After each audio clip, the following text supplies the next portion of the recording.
de Primera de Tesalonicenses 5, Primera de Tesalonicenses 5, verso 23. Y el mismo Dios de paz os santifique por completo, y todo vuestro ser, espíritu, alma y cuerpo, sea guardado irreprensible para la venida de nuestro Señor Jesucristo. Ahora pasamos a Primera de Pedro. Ya íbamos al capítulo 2 y leemos el versículo 11. Amados, yo os ruego como a extranjeros y peregrinos que os abstengáis de los deseos carnales que batallan contra el alma. Tercer y final estudio de la serie llamada La conformación del yo. Nuestro tema, el alma. Para el estudio de hoy iniciamos repasando brevemente los puntos sobresalientes de los dos temas anteriores, y son los siguientes. Los voy a citar no en orden, pero sí están acomodados de una forma relevante. Número 1, 3 partes constituyen nuestro ser completo, no 3 sustancias: cuerpo, espíritu y alma. Número 2, nuestros cuerpos nos manifiestan en este mundo y nos permiten interactuar en las dimensiones. Número 3, la parte difícil de comprender de nuestro ser es el psique. Número 4, la palabra espíritu y alma se usan de forma intercambiable en la Biblia. Número 5, el espíritu es la persona que actúa en nuestro cuerpo. Número 6, el espíritu de una persona se caracteriza por 5 sentidos. Y número 7, la vida está en el espíritu. Estos puntos son relevantes para un estudio exhaustivo sobre lo que conforma el yo, lo que es la esencia o las 3 esencias del ser humano. Antes de entrar en materia, aclaro que no creo conveniente para esta serie brevísima de 3 temas desarrollar mi estudio basándonos en el significado etimológico de la palabra alma. Tampoco considero importante tomar en cuenta la cosmovisión de la cultura hebrea o de los judíos sobre lo que es el alma, porque llevar mi tema por esta línea no sería hacerlo más sencillo, sino sería volverlo más complejo. Se verían ustedes en mayor dificultad en asimilar muchísimas cosas, porque esta palabra alma tiene una multivariedad hermenéutica, y si tomáramos esa línea tendríamos que revisar muchas interpretaciones sobre la palabra alma y tendríamos que contextualizarla en diferentes pasajes, tendríamos que tomar muchos ejemplos, etcétera. Sería realmente muy complicado para la mayoría. Solamente para que se den una idea de las diferentes formas en que se puede aplicar la palabra alma, que se puede situar en el Nuevo Testamento, la palabra alma puede referirse a lo siguiente. La palabra alma se puede referir a la vida natural del cuerpo. La palabra alma se puede referir a la parte inmaterial, invisible del hombre. La palabra alma se puede referir al hombre descarnado. La palabra alma se puede referir al asiento de la personalidad. También se puede referir al asiento de la personalidad y el propósito. Se puede referir a personas e individuos, y la lista continúa.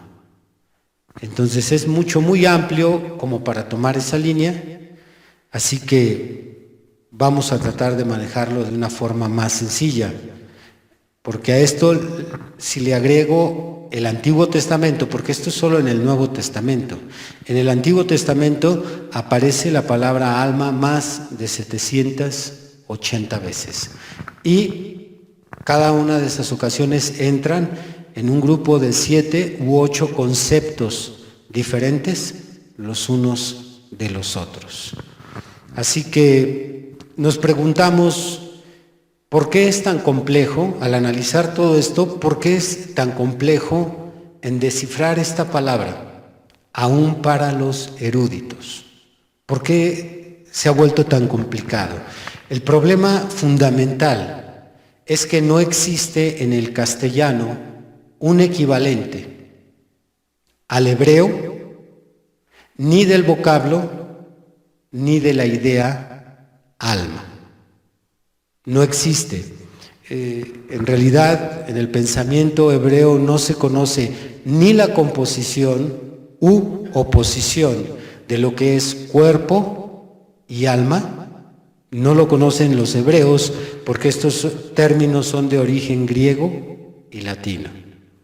Entonces se vuelve aún para las personas intelectuales, preparadas y cultas en la filología, en la exegética bíblica, se vuelve muy difícil estos términos. Entonces, imagínese usted para nosotros, para su humilde y pobre pastor y su pequeña congregación que viene atrás de él. No, dile al de lado, ni lo sueñes, amigo. Así que sugiero tomar un atajo y darle hoy a la palabra alma la definición dada por el reverendo William Branham. Nos vamos a evitar todo ese camino tan extenso que para mí, que me encanta el estudio y la doctrina, pues sería formidable. Pero hubiera sido necesario varios estudios, no solamente 3, 4 temas, sino estar repasando. Y ya ven cómo los hago rumiar. Entonces a lo mejor 4 estudios se convertirían en 6 o 7 estudios. Mejor un atajo, ¿no? En lugar de irnos por todo el desierto. Yo sé que nos gusta cantar por el desierto que yo voy caminando, pero esta vez nos vamos a ir por un atajo. Bien, la definición que le da el reverendo William Branham como profeta al alma es: el alma es la naturaleza del hombre. Repitan, el alma es la naturaleza del hombre. O diríamos que viene a ser la naturaleza del espíritu. El alma es la naturaleza del espíritu porque el espíritu es la persona que realmente vive ahí. El cuerpo solamente es la casa. ¿A qué clase de naturaleza se refiere? Aquello que caracteriza un ser. Pongan atención al significado que le vamos a dar a lo que es naturaleza, porque hay otra palabra en nuestro lenguaje castellano donde naturaleza se refiere al conjunto de cosas que existen en el mundo, como lo que es el viento, el agua, el mar, la fauna, la flora. Todo eso también se le conoce como naturaleza, pero no estamos hablando de esa clase de naturaleza. Estamos hablando de la naturaleza que caracteriza a un ser. Así que vamos a complementar lo que es naturaleza con lo siguiente. Naturaleza es con lo que se intenta expresar que cualquier hombre o mujer tiene una serie de características que son inherentes a todos los seres humanos y que irremediablemente están en relación con lo que son. Sus formas de pensar, de actuar e incluso de sentir. Lo repito brevemente. Hablando de naturaleza, es con lo que se intenta expresar que cualquier hombre o mujer tiene una serie de características que son inherentes a todos los seres humanos y que irremediablemente están en relación con lo que son. Sus formas de pensar, de actuar o incluso de sentir. Esto es lo que definiríamos como la naturaleza humana. Teniendo este concepto claro, ya nada más vamos a atar cabos en base a lo que vayamos leyendo en el futuro, tanto en la Biblia como en el mensaje de la hora. Escuchen las siguientes declaraciones del profeta William Branham sobre este tema de lo que sería el alma. Voy a tomar del mensaje La batalla más grande jamás peleada, la página 14. Hay diferentes mensajes donde el profeta menciona sobre el alma, pero creo que esta porción es la que está más adecuada al tema que estoy trazando. Entonces, definitivamente va a arrojar mucha luz sobre lo que queremos entender que es el alma. Aquí el mensajero dice de la siguiente forma: cualquier semilla tiene una cáscara por fuera. Lo de adentro es la pulpa, y dentro de la pulpa está el germen de vida. Exactamente es así como nosotros somos hechos. Somos cuerpo, alma y espíritu. Lo de afuera es el cuerpo, la cáscara. Luego dentro de eso, la conciencia, etcétera. Está el alma. Y dentro del alma está el espíritu. Y el espíritu gobierna todo lo demás. Ponga atención, el profeta dice aquí, y está el alma, y dentro del alma está el espíritu. Yo aclaré al principio que había mucha discusión sobre estos temas de la conformación de cuerpo, espíritu y alma. Y he venido mencionando que es primero el cuerpo, luego el espíritu, luego el alma. Sin embargo, aquí el hermano Branham está mencionando a la inversa. Dice, está el alma y dentro del alma está el espíritu. Pero no hay nada relevante en estas palabras, en esta frase, no hay nada que estudiar, simplemente fue una equivocación del hermano Branham al acomodar las cosas en el orden correcto, porque más adelante, en otras páginas, usted va a leer que él lo menciona como lo hemos venido mencionando nosotros: cuerpo, espíritu y alma. Cuerpo, espíritu y alma. Así es que no pongamos mucha atención en este error. El espíritu gobierna todo lo demás. Ahora, cuando usted llegue a su casa, siéntese y dibuje 3 círculos y hallará que el cuerpo tiene 5 sentidos por los cuales hace contacto, los cuales son la vista, el gusto, el tacto, el olfato y el oído. Estos 5 sentidos gobiernan el cuerpo humano. Dentro del cuerpo está el espíritu. Ya lo va a acomodar ahora correctamente el profeta. Dentro del cuerpo está el espíritu. Y este es controlado por la imaginación, la conciencia, la memoria, el razonamiento y los afectos. Ellos controlan el espíritu. Pero el alma tiene un solo sentido. ¿Cuál es? El alma tiene un sentido, el cual está dominado por la fe o la duda. Exactamente, hay una sola venida que llega y ese es el libre albedrío.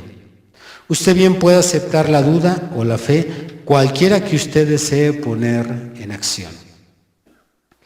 Entonces, Satanás comenzó a obrar en el lugar principal para hacer que el alma del hombre dudara la palabra de Dios. Y Dios comenzó en el lugar principal, el alma, para colocar su palabra. Allí lo tiene. Si esta iglesia ahora misma pudiera ser formada y tejida de tal manera que toda persona estuviese en un solo acuerdo, sin ninguna sombra de duda, entonces dentro de 5 minutos no habría una sola persona débil en nuestro medio. Ni habría nadie aquí con el deseo de recibir el Espíritu Santo que no fuera saciado completamente. Eso es si solamente pudiesen arreglar esa cosa. Ahora es allí donde comienza la batalla, en su mente. Recuerden, esto no es ciencia cristiana, la cual enseña que es la mente sobre la materia. Eso no. La mente acepta la vida, la cual es la palabra de Dios, y de esta sale la vida. No son sus pensamientos lo que lo hace, sino la palabra de Dios que es traída por el canal de sus pensamientos. No es el pensamiento como lo enseña la ciencia cristiana, no es la mente sobre la materia, así no es, pero su mente lo acepta, lo capta. ¿Y por qué cosa es controlada su mente? Es controlada por su espíritu. Y su espíritu capta la palabra de Dios, y esta es la que contiene vida. Esta trae vida a usted, oh hermano. Cuando eso sucede, cuando la vida viene por ese canal a usted, entonces la palabra de Dios es manifestada en usted. Como dijo Jesús en Juan capítulo 15, verso 7, si estuviereis en mí y mis palabras estuvieran en vosotros, pedid todo lo que quisiereis y os será hecho. ¿Y qué significa esto? Desde el centro del corazón, lo cual es el alma, desde ahí sale el alimento para todos los canales. Muy bien. En base a esto que acabamos de escuchar, lo que nos dice aquí el mensajero sobre el tema del alma, vamos a extraer el significado, puntos sobresalientes para encontrar el significado de lo que es el alma de una manera deductiva. Pero primero vamos a sopesar lo enseñado por el reverendo Branham y encontramos 3 cosas sobresalientes en el párrafo que acabo de leer. Número 1, el alma tiene un sentido y este es dominado por la fe o la duda. El alma tiene un sentido y este es dominado por la fe o la duda.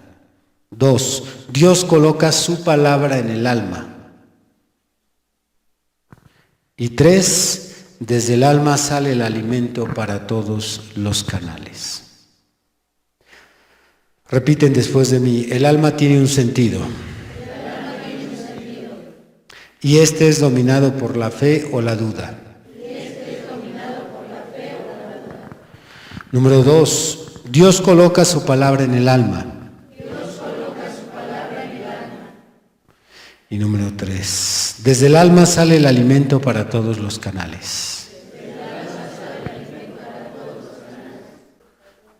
Estas definiciones y estas explicaciones que nos da el profeta sobre el alma son claves para que podamos confirmar que la interpretación que el profeta da es la correcta sobre el alma. Porque nos está dando características de cómo es el alma, cómo funciona, cómo trabaja el alma. Por lo tanto, si entendemos bien estos 3 conceptos, vamos a llegar a una forma deductiva de que el alma realmente es la naturaleza del espíritu, la naturaleza del hombre.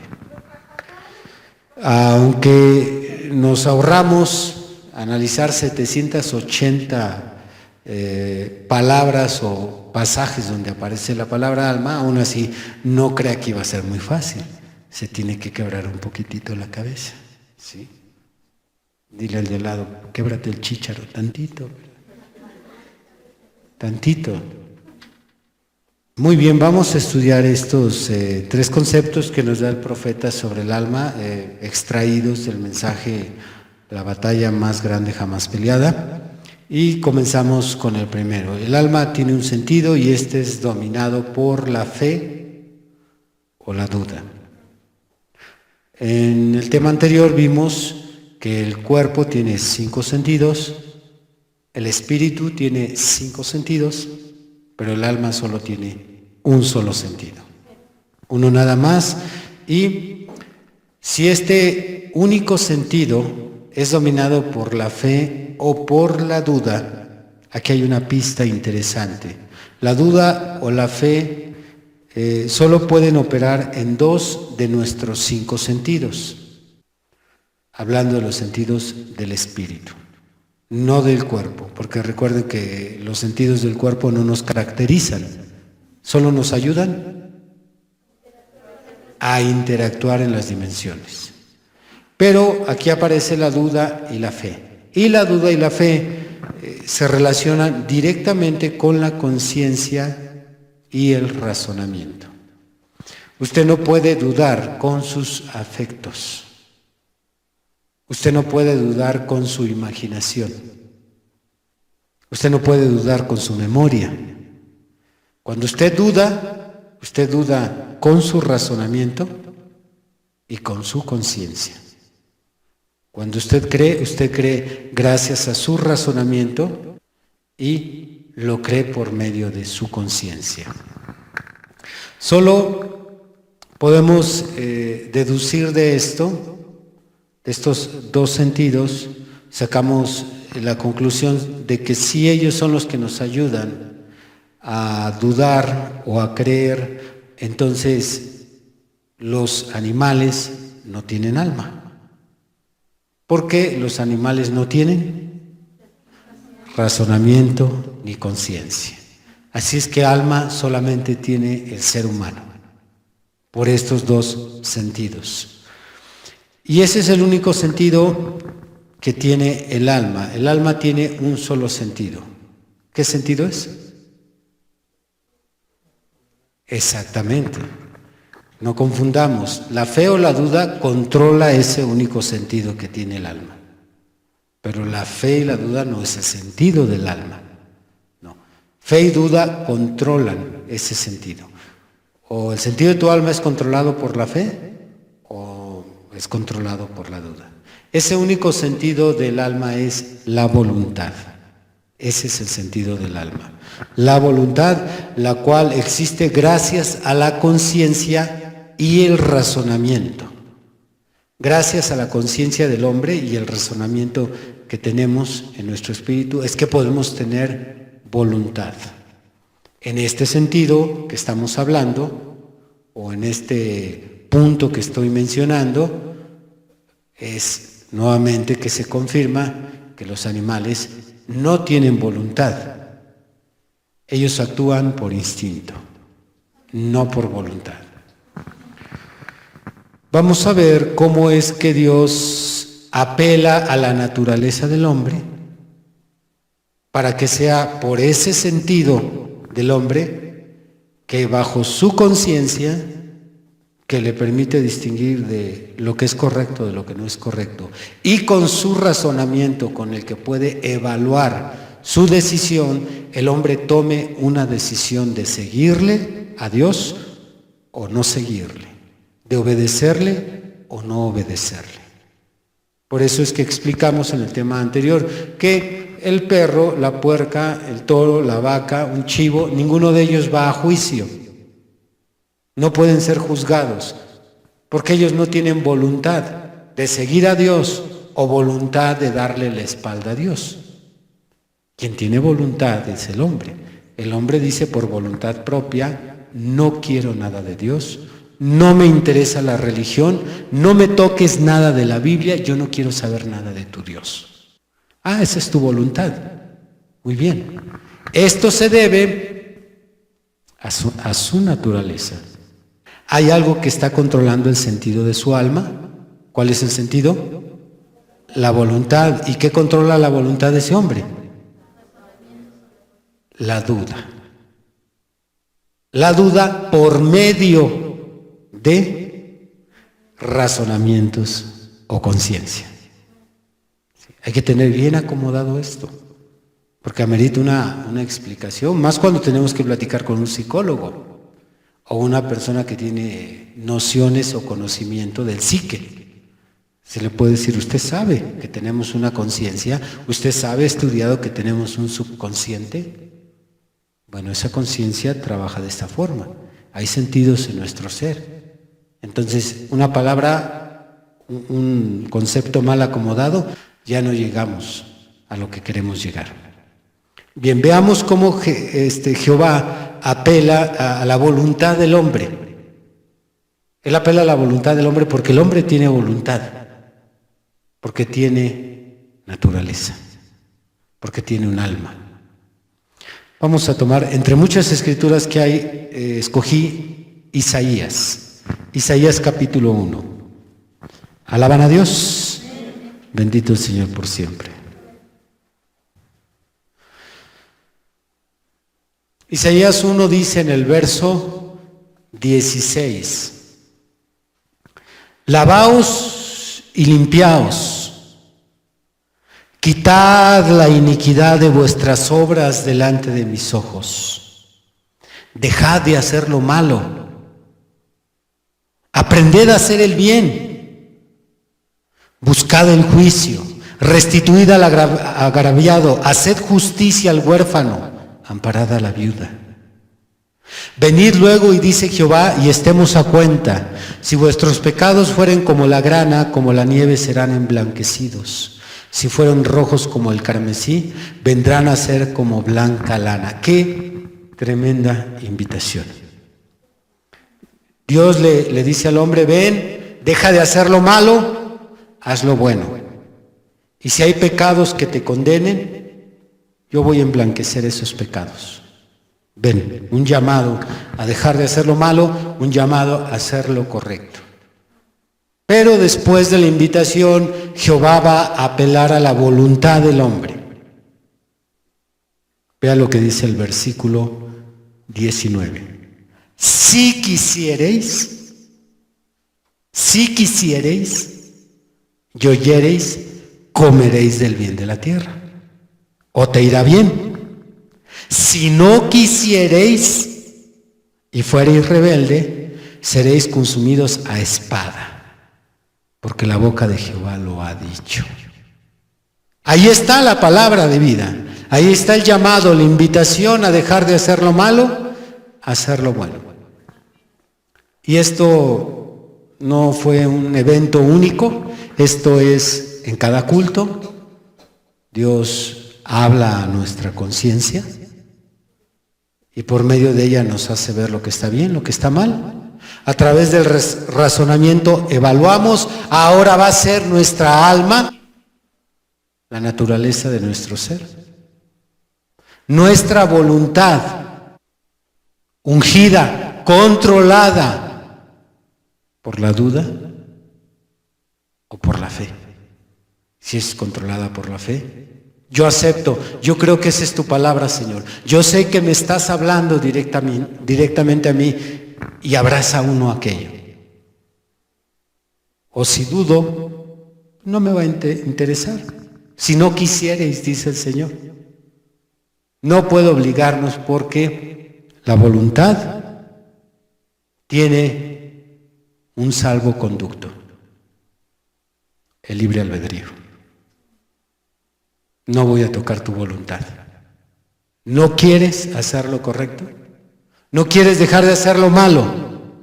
¿No quieres hacer justicia? ¿No quieres hacer lo bueno? No toco tu voluntad.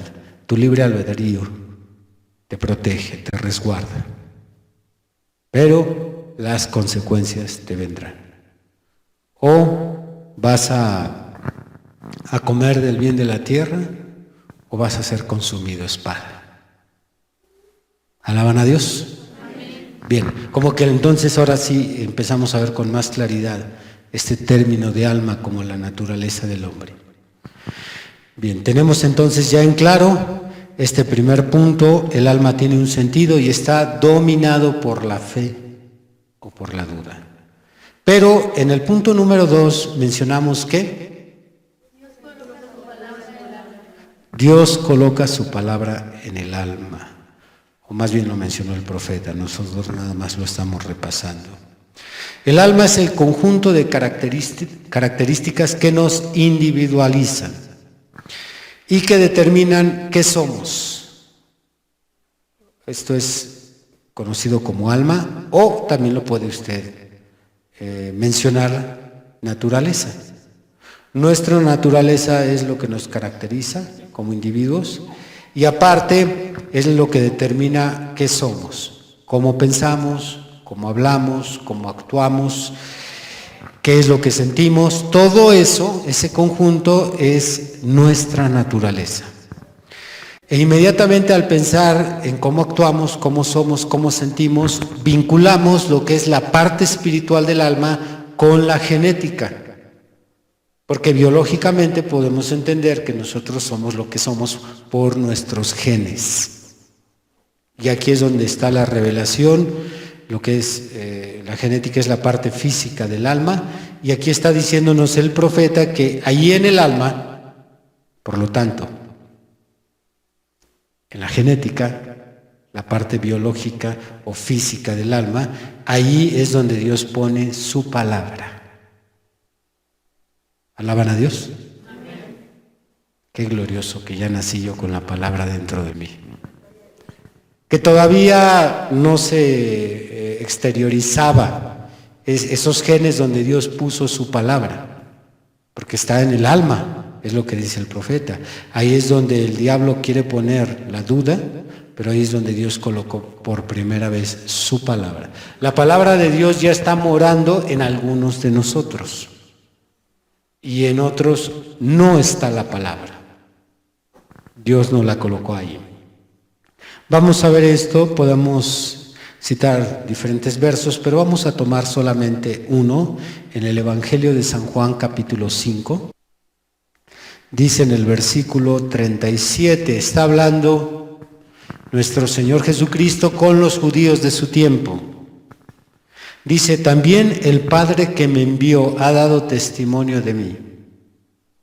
Nunca habéis oído su voz, ni habéis visto su aspecto. Repito, también el Padre que me envió ha dado testimonio de mí. Nunca habéis oído su voz, ni habéis visto su aspecto, ni tenéis su palabra morando en vosotros. Ni tenéis su palabra morando en vosotros, porque a quien Él envió, vosotros no creéis. Eso les dificultaba a aquellos judíos poder identificar al Mesías, poder identificar al Señor Jesucristo como el enviado de Dios, porque la palabra de Dios no estaba morando en ellos. Qué extraña declaración, cuando entre ellos había rabinos que enseñaban la ley sábado tras sábado, que memorizaban las escrituras, y luego el Señor les dice, y mi palabra no está morando en vosotros. Claro que colocando estas palabras en el contexto de nuestro tema, se refería a que no estaba la palabra en su alma, donde Dios pone la palabra, en el alma del individuo. Esto encaja perfectamente con muchas enseñanzas que nos da el profeta, cuando él menciona cómo es que la novia será formada palabra por palabra, refiriéndose a la palabra de Dios. Ella será formada palabra por palabra, porque la novia es la palabra. Ya está la palabra morando en ella. Por eso no nos cuesta trabajo aceptar la palabra, porque ya está en nosotros. Entonces, cuando sale la palabra, cuadra perfectamente. A la que no le gusta es a mi carne. Es así, se jala, grita, rebuzna, patalea, chilla. Pero así es la carne, así es el pellejo que traemos ahí arrastrando. Así es la cárcel en la que vivimos. Sí, porque estamos atrapados en esta cárcel. Un día seremos liberados y Dios nos dará otro cuerpo y será glorioso. Es más, hasta tu mala cara te van a cambiar. Dile al de al lado, tengo suerte. Lo mal encarado que estás, hasta eso te va a dar ahí el Señor una ayudadita. Pero eso está en el futuro. Mientras, esta se resiste a la palabra, pero por dentro hay un deleite en recibir la palabra, porque la palabra ya mora en vosotros. ¿Alaban a Dios? Muy bien, es a lo que se refiere el profeta cuando nos está diciendo Dios colocó su palabra en el alma. ¿Alguien pudiera darle otra interpretación con las mismas palabras que estamos usando? Muy sencillo, Dios colocó su palabra en la naturaleza nuestra. Nuestra naturaleza es compatible con la palabra de Dios. ¿Por qué Él la colocó ahí? ¿Para qué? Para que fueran compatibles. Usted sabe que si usted le pone en su cuerpo una sangre que no es del mismo tipo que la que usted tiene, hay efectos, aquello rechazan, el cuerpo no lo acepta, no son compatibles. Es lo mismo que pasa con la palabra en ciertos cuerpos. No hay compatibilidad en tu naturaleza con la palabra. Y es por eso que dices, ay, no, a mí eso como que sí, eso es una exageración, sí se me hizo fanatismo. Pero no nos culpen a los predicadores, nosotros los citamos de la palabra, ¿qué más podemos hacer? Pero si la palabra de Dios mora en ti, y es palabra lo que hay en ti, no religión, pues entonces va a haber compatibilidad con cada versículo que se enseñe. ¿Alaban a Dios? Amén. Qué glorioso. Pasamos al tercer y último punto. Desde el alma sale el alimento para todos los canales. ¿Cuál es el sentido del alma? La voluntad. Es nuestra voluntad la que controla los 5 sentidos internos y los 5 sentidos externos. Por voluntad mía, es que yo me imagino lo que yo me quiero imaginar. Por voluntad mía, yo puedo recordar o decidir cerrar mi mente a los recuerdos. Por voluntad mía, yo amo o yo odio. Esto es, yo controlo mis afectos.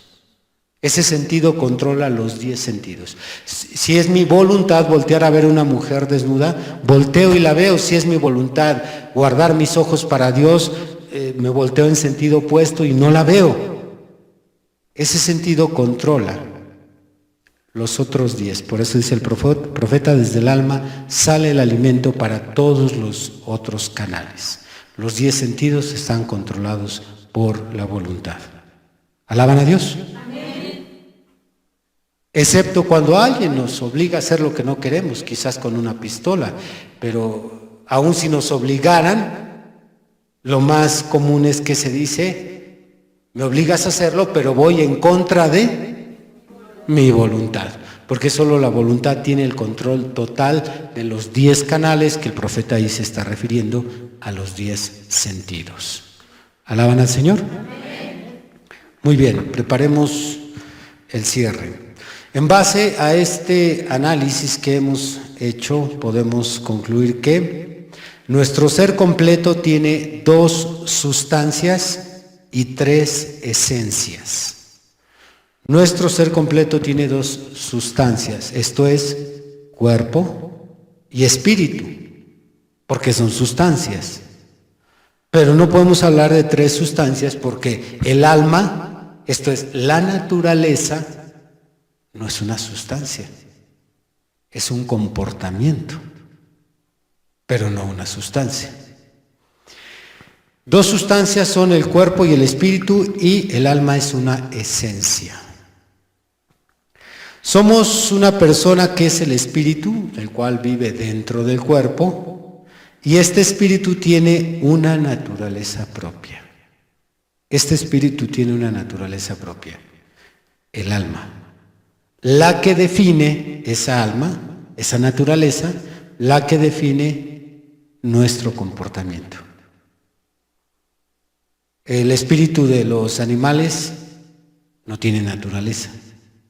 Por lo tanto, no se pueden definir por su comportamiento como se definen los humanos. Nosotros no podemos definir a un perro como definimos a un humano. Nadie dice, conozco un león asesino. Los leones no asesinan, ellos matan para comer. Los seres humanos tenemos una naturaleza, que esta es asociada con 2 sentidos de nuestro espíritu, que son conciencia y razonamiento. Y estos 2 se asocian, pero no controlan el sentido del alma. ¿Cuál es el sentido del alma? Solamente hay 2 cosas que pueden controlar, la una o la otra, el sentido de la voluntad. Y son la fe y la duda. Y de la voluntad ya controlada por la fe o la duda, entonces la voluntad controla los otros 10 canales o los otros 10 sentidos del espíritu y del cuerpo. Dígame usted, si no es todo esto demasiado sencillo.